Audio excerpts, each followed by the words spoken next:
एक जादू जो मोदी जी करने जा रहे हैं उस पे। अब SC ST के लिए मोदी सरकार खोलेगी खजाना, मुआवजा राशि 40% बढ़ाने की तैयारी, स्पेशल थानों के लिए 5 लाख का अनुदान है। ठीक है जी। अब इसको थोड़ा सा पढ़ते रहिए। इसमें देखिए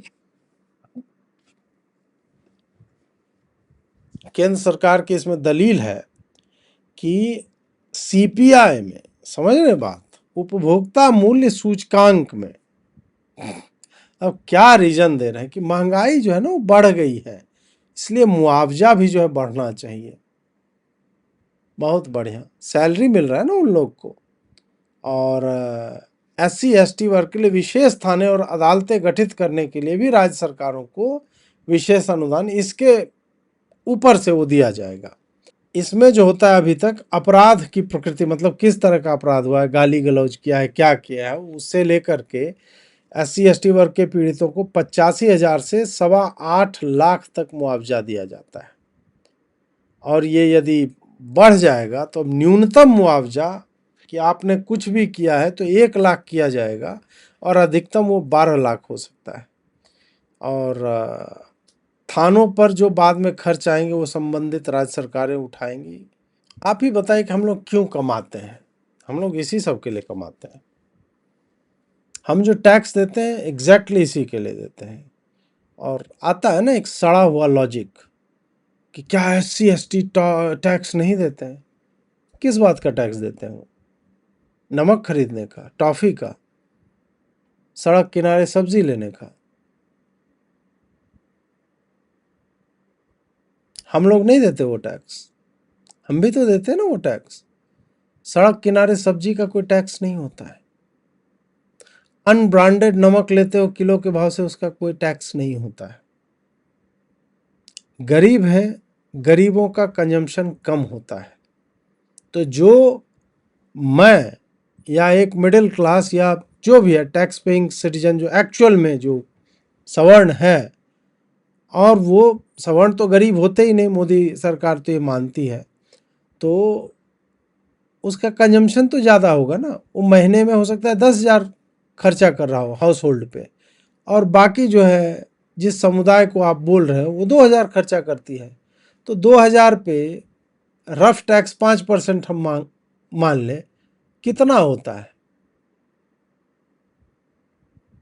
100 रुपया।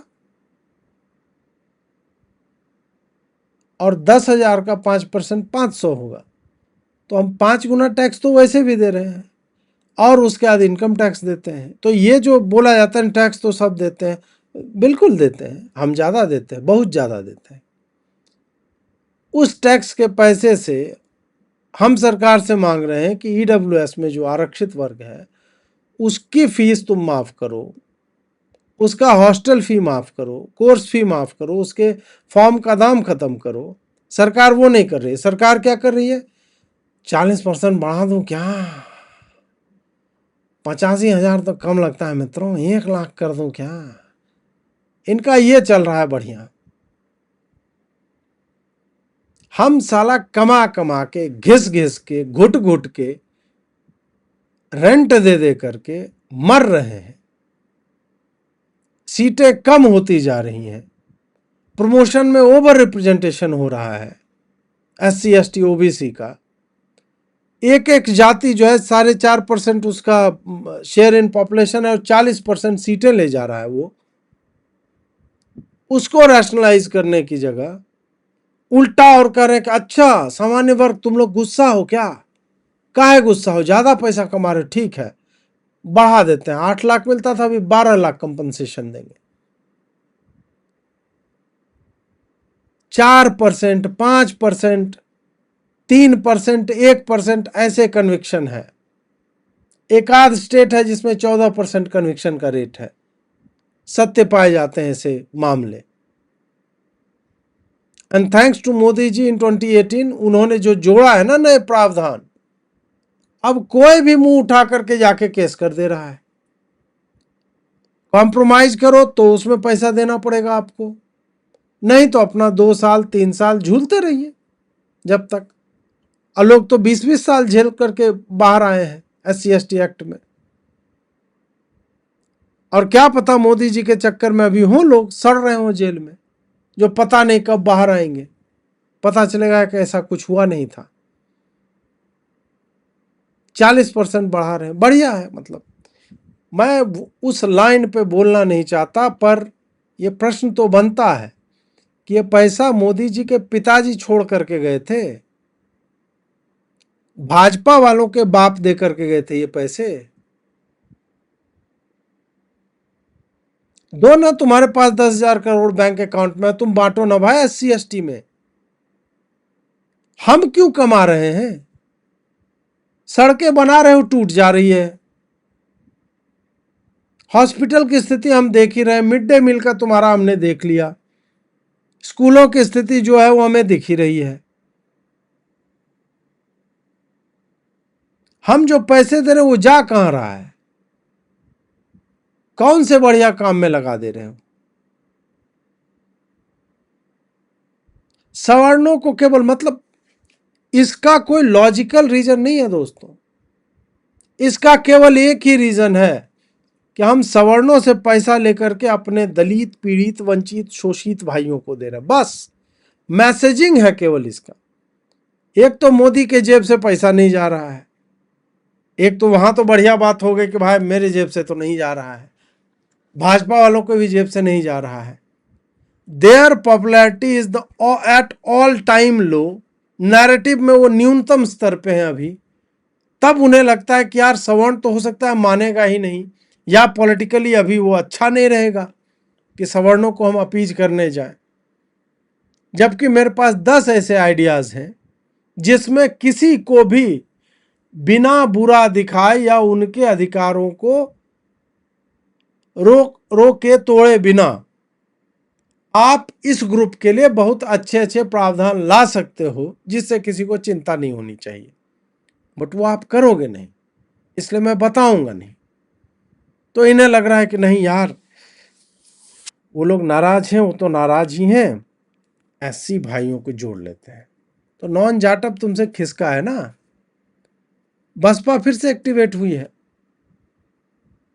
खाली जाटअप वोट नहीं देते हैं बसपा को, सतीश मिश्रा को गेम में आने दो, ब्राह्मण भी जाएगा तुम्हारे हाथ से इसी चुनाव में। और ये अच्छा है नरेंद्र मोदी जी, ये करते रहो, चाणक्य नीति यहां पे दिखाते रहो। आप सताओ सवर्णों को, मार दो सालों को, वो करोगे अच्छा रहेगा। मतलब सत्य बाहर आना चाहिए ना, तब हमें पता चलेगा कितना बड़ा दोगलापन है। एक है तो सेफ है, ये जो बेचते हो ना पैकेजिंग करके, तब हमें पता चलेगा। अभी तक नहीं पता चल रहा था, दुर्भाग्य से हमें नहीं दिख रहा था जो तुम लोग 2014-15 से कर रहे थे। अंबेडकर विशेषांक, कितने महान थे अंबेडकर जी, हैं, ये RSS की पत्रिकाओं में छप रहा था। पंचतीर्थ बनवा रहे हो 2018 में जो आपने किया, तो पता नहीं, हम समझ नहीं पाए थे मोदी जी आपको। अब जो है आप बोल रहे करे यार, अब मतलब आंख में तुम्हारे चाकू मार दे तब देखोगे। पलकें एकदम छील दिया आपने हमारी, कटार से लेके ऐसे ऐसे कर घिस के काट के फेंक दिया चमड़ा कि आंखें खुली रखो सवर्णो, हम तुम्हारी लेने आए हुए हैं। और आपने बढ़िया से फिर जो है वो ले ही ली, और कह के लिए है, ऐसे नहीं कि बिना बताए तो आपने, ना ना ना, कह के लिए है आपने। एंड बेस्ट ऑफ लक, बहुत बढ़िया जो है वो, बहुत बढ़िया आप कर रहे हो।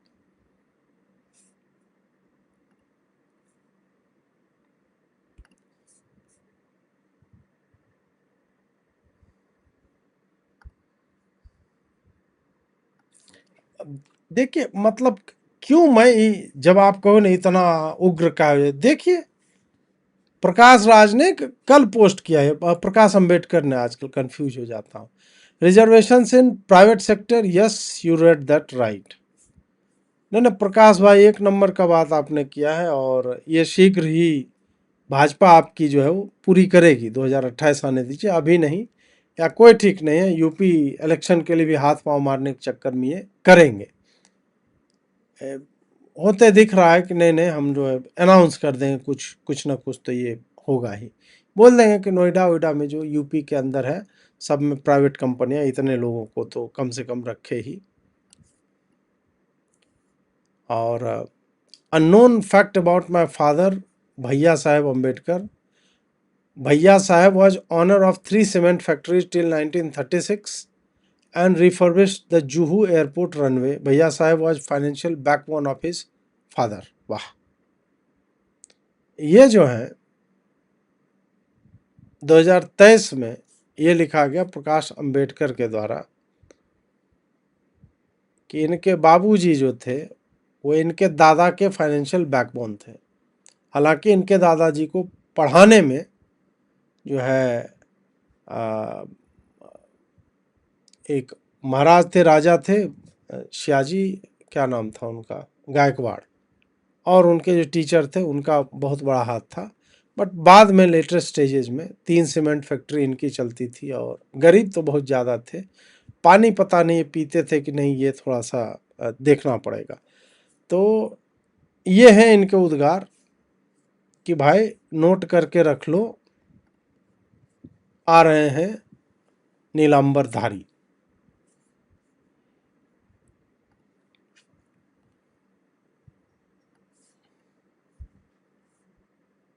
वाह, अब ये देखिए अगस्त 11 2026 दिलीप मंडल जगा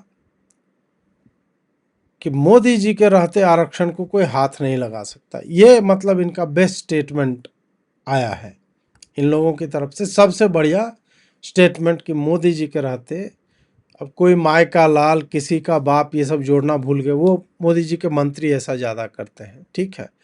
तो ये इनका बेस्ट आया है। फिर कह रहे हैं कुछ लोग दुखी हैं कि ओबीसी क्रांति क्यों नहीं करते, 50% ज़्यादा आबादी है पर क्रांति नहीं करते, लेफ्ट का भी पर इन पर सबसे कम असर रहता है, आखिर क्यों। बोल रहे हैं कि भाई ओबीसी का इतिहास रूलिंग क्लास का है। मुसलमान आक्रमण से पहले हर 100 में से 80 से 90 राजा उन जातियों के थे जिनको आज ओबीसी कहा जाता है, ठीक है।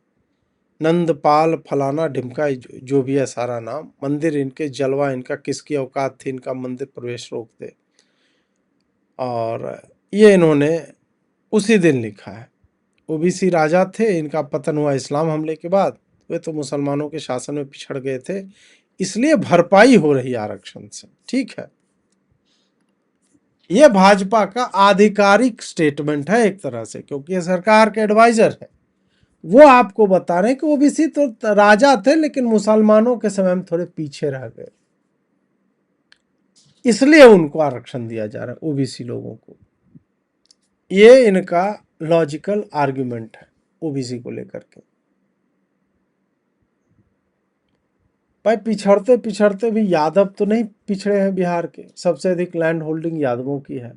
जाट और गुर्जर तो नहीं कहीं के भी पिछड़े हैं, सबसे अधिक भूमि उनके पास है। सबसे अधिक रिच क्लास यदि कहा जाए तो वही है, करोड़ों अरबों की संपत्ति के मालिक हैं। वो कैसे ओबीसी में आ जाते हैं।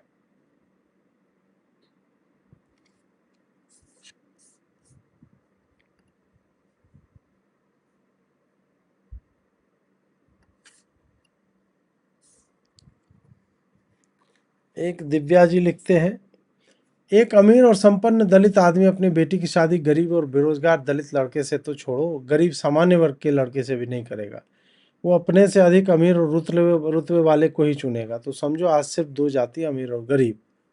अजीत कुमार झा लिखते हैं, जिस बहन को टका को लगता है अंतर जातीय विवाह के द्वारा ही सामाजिक समानता लाया जा सकता है, तो वह पढ़ा लिखा निर्धन भूमिहीन ब्राह्मण, किसी भी अरबपति दलित जो कोई कैबिनेट मंत्री या राज्य में हो, उसके बाप की इकलौती बेटी से विवाह करने को तैयार हूँ। है कोई अम्बेडकर की ऐसी बताइए। युवा ब्राह्मण है, देखिए अजीत कुमार झा एकदम बहुत बढ़िया बॉडी वॉडी भी बनाए हुए हैं, ऐसी कोई बात नहीं है। तो है कोई मतलब वर्थ इज सॉल्ट, तो भाई जाओ करो यार कुछ। यहाँ आदमी जो है वो तैयार बैठा हुआ है। कीजिए जी मित्रों, जाइए कीजिए, ऐसे मत करो, विवाह करो यार। You sound arrogant on BJP but deep down somewhere we know you are talking facts, day by day your videos becoming addictive की। मैं एरोगेंट नहीं, क्या है ना कि दवाई कई बार कड़वी भी होती है और प्रतिभा के साथ थोड़ा सा अकड़ूपना आता है, एरोगेंस आता है। हालांकि विद्या ददाति विनयम होना चाहिए कि हम विनम्र हो जाएं, ठीक है।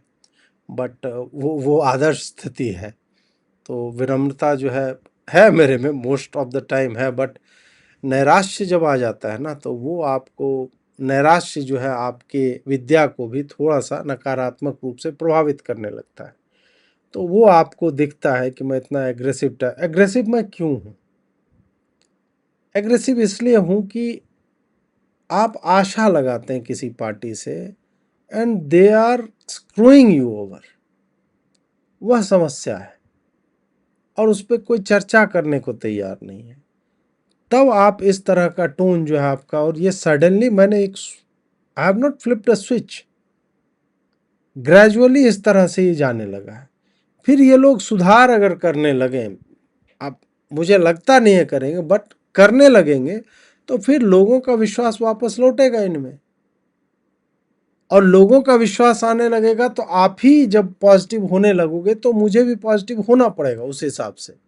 मैं जर्नलिस्ट हूँ, मैं पार्टी का आदमी नहीं हूँ, ना ही विपक्ष का आदमी। मैं तो जो हो रहा है मैं वही दिखाता हूँ। Don't you think you are too disappointed with BJP, that's why you have lost all hope in BJP, may be BJP will reconsider? Kshitij ji, may be they might not, ठीक है, तो इसका कोई मतलब अंत है नहीं, कर देंगे, हो सकता है ऐसा हो जाएगा, क्या करना है उसका, हो ही जाए, ठीक है, करे तो। होप तो मैं जनवरी से लगाए हुए हूँ, तब से बोल रहा हूँ, सजेशंस भी दे दिए, सब कुछ कर लिया। बैक चैनल से उन्होंने मुझसे कांटेक्ट करने की कोशिश की, उनको भी लिखित में दिया मैंने, ये कर सकते हो यार, नहीं समझ में आ रहा है उनको। तो ठीक है भाई, मैं मतलब डिसअपॉइंटेड तो हूं, और होना भी चाहिए, क्यों नहीं होऊंगा disappointed? This is not for what I have chosen this party. मैंने जो वोट दिया इस कारण से नहीं दिया था इनको।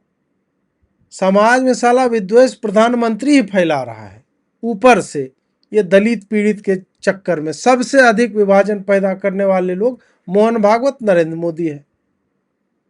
जो ही तुम जातिवाद को पुश करते हो, अननेसेसरली तुम पुश करते हो, जानबूझ करके डिविजन्स तुम क्रिएट करना चाहते हो ताकि वो ग्रुप्स तुम्हारे लिए वोट करें, उनको तुम टारगेटेड ट्रीटमेंट देते हो और एक को सताते जाते हो, तो वो दिखता है ना कि डिसअपॉइंट ही करना चाह रहे हो तुम। हम जितने डिसअपॉइंट होंगे उतना ज़्यादा जो है खुश होगा। ये वही है, मैंने कई बार आप लोग को बताया है कि ट्रिपल तलाक खत्म हो गया, उससे हिंदू को क्या, लेकिन हिंदू प्रसन्न है। अरे नहीं, ट्रिपल तलाक मोदी जी ने, तुम्हारी बहन थोड़ी खींच के ले जा रहा था वो तो लव जिहाद वाला मसला है, उस पर बना दे कानून केंद्र सरकार, नहीं बनाई ना कभी। तुम काहे प्रसन्न हो रहे हो ट्रिपल तलाक पे? तुम इस पे काहे प्रसन्न हो कि नहीं यूसीसी आ जाएगा, मुसलमान क्या मैटर करता है, मुसलमान एक शादी करे 8 शादी कर ले, बर्बाद हो जाए भाई, हु केयर्स? धारा 370 हट गया कश्मीर से, एक बिहारी को उससे क्या फर्क पड़ता है? नहीं पड़ता है कोई फर्क। हम दूसरों की पीड़ा में आनंद लेते हैं, और ये साइकोलॉजी जो है, वो ये मनोवैज्ञानिक जो प्रभाव होता है लोगों पे, ये पार्टियां जानती हैं कि उसको सताएंगे, इसको बड़ा मजा आएगा। एग्जैक्टली जो ये मुसलमान के साथ कश्मीर, और ये मैं ये नहीं कह रहा हूं कि जो कर रहे हैं उन्होंने गलत किया, नहीं, मैं ये बोल रहा हूं कि सेम मॉडल अभी यूज हो रहा है यहां पे। सवर्णों को सताते हैं, ओबीसी खुश हो जाएगा, एससी खुश हो जाएगा, वो हमें जो वोट देगा, और हम उसको भुनाएंगे भी। वो बदला लेगा कि नहीं लेगा जी, लेगा कि नहीं? ये सब जब आप कहोगे, जस्टिफाई करोगे इस चीज को कि अगर अंबेडकर जी ने बदला नहीं लिया, इतने होने के बाद भी कितने महान थे, लेना चाहिए था उनको, तो जो कहते हैं कि नहीं वो दूसरे कंटेक्स्ट में मोदी जी बोल रहे, नहीं नहीं भाई, दिमाग लगाओ कि मोदी जी वो यूज ही क्यों कर रहे हैं ये बात का, कि जिसके साथ इतना हुआ वो तो बदला लेगा ही, उस जगह पे जाके वो तो लेना ही चाहिए। You are trying to push that narrative कि तुम जो कर रहे हो, SC ST act case file कर रहे हो किसी के ऊपर गलत, सही कर रहे हो, तुम्हारे साथ ऐतिहासिक अन्याय हुआ है। वो जब आप पुश करने लगते हो ना, वो समस्या कारक है। इनको ये समझना चाहिए। तो डिसअपॉइंटमेंट तो आएगी, क्योंकि इन्होंने हमें डिसअपॉइंट किया है और बताया है कि हम कर रहे हैं। जेनोसाइडल कॉल्स देंगे ब्राह्मण के मारने के लिए, लेकिन उसको हम संरक्षण नहीं देंगे यूनिवर्सिटी कैंपसेस में, और उसी को हम जन्मजात अपराधी बना देंगे। तुम पैदा हुए, अब स्कूल कॉलेज हर जगह पे तुम्हारे साथ यही होगा। इनको थोड़ा भी रिमोर्स होता ना, इनके लोग बोलते इस बात पे। आप इसके पीछे नहीं डर के बैठ सकते हो कि नहीं यार उस पे कैसे बोलें, उस पे तो मतलब वो दूसरे लोग नाराज हो। कैसे नाराज हो जाएंगे? साला कैसे निकम्मे लोगों को बिठा के रखा है तुमने, लिखने वालों को। इसमें हम कहाँ कह रहे हैं कि तुम जाकर के गरिया दो, पेल दो SC ST को, नहीं बोल रहे ना। आपको केवल यह बोलना था कि किसी भी जाति के खिलाफ इस तरह की नारेबाजी या जातिगत विद्वेष जो है वो नहीं होना चाहिए। ब्राह्मणों के खिलाफ नारे लिखे जाते हैं दीवारों पे, वह भी चिंतनीय विषय है। इतना तुम्हारा कोई ब्राह्मण MP, राजपूत MP, भूमिहार, कायस्थ, लाला कोई नहीं आया बोलने के लिए। क्यों? क्योंकि तुमने ऊपर से बोला कि नहीं बोलना है हमें, इससे दलित जो है परेशान हो जाएगा। अरे तुम तो हो ही साले मनुवादी, तुमको तो बोलते हैं ब्राह्मणवादी हो, तुम संघी हो। तो वो लेवल जब तुम पे चिपका हुआ है तो at least bloody on it up, बोलो कि हाँ है। अब बिना बोले बोलो। इनको कभी सुना है? ये डिफेंड करने लगता है कि नहीं मनु ने क्या क्या। अबे ये बोलो ना, किसके घर में मनु की किताब है भाई?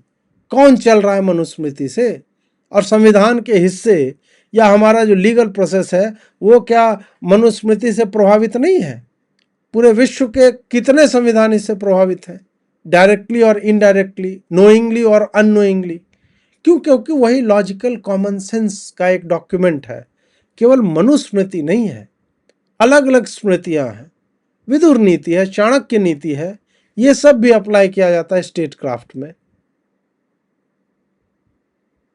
और उसी के पैरेलल आपको यूके के भी संविधान में दिख जाएंगी बहुत सारी चीजें, वही आपको US में भी दिखेंगे। क्यों? क्योंकि ये कॉमन सेंस है कि ऐसा नहीं होना चाहिए। बट तुमको लिखने बोलने नहीं आता है तो उसको डिफेंड नहीं कर सकते तुम सब। नहीं नहीं कि इस पर नहीं बोलना है, we don't have to speak. मत बोलो, अब बोलना पड़ेगा। नहीं बोलोगे तो फिर जाएंगे लोग।